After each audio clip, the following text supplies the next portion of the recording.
કુસુમપુરનો રક્તરંજિત ઇતિહાસ અને તે શાપિત રાત, એક એવું ગામ જ્યાં સૂરજ આથમતા જ પક્ષીઓનો કલરો બંધ થઈ જાય છે અને શરૂ થાય છે એક લોહી થીજવી દેતો સન્નાટો.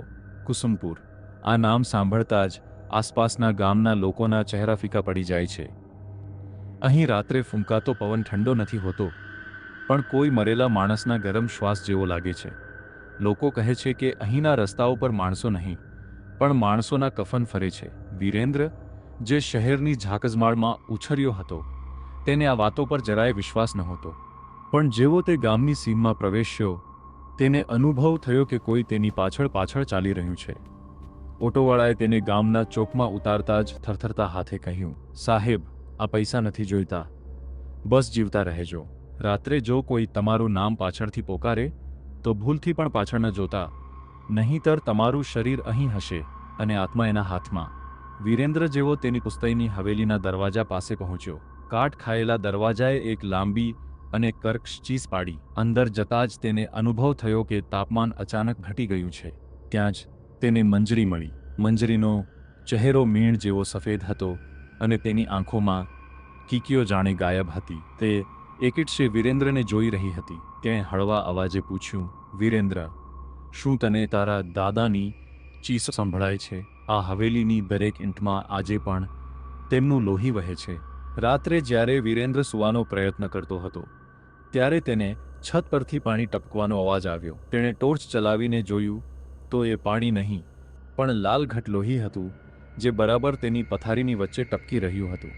ગભરાઈને તેણે જેવું પથારીની નીચે જોયું, ત્યાં કોઈ નહોતું, પણ લાકડાના ફ્લોર પર નખથી કોતરીને લખેલું હતું, તું પાછો કેમ આવ્યો? બીજા દિવસે ધ્રુજતા પગે વીરેન્દ્ર ગામના જૂના પંડિત પાસે ગયો.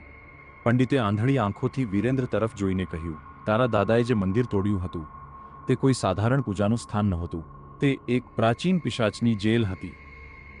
તે પિશાચને શાંત રાખવા માટે દર 100 વર્ષે તે વંશના લોહીની બલિ આપવી પડે છે, જેણે તેને કેદ કર્યો હતો.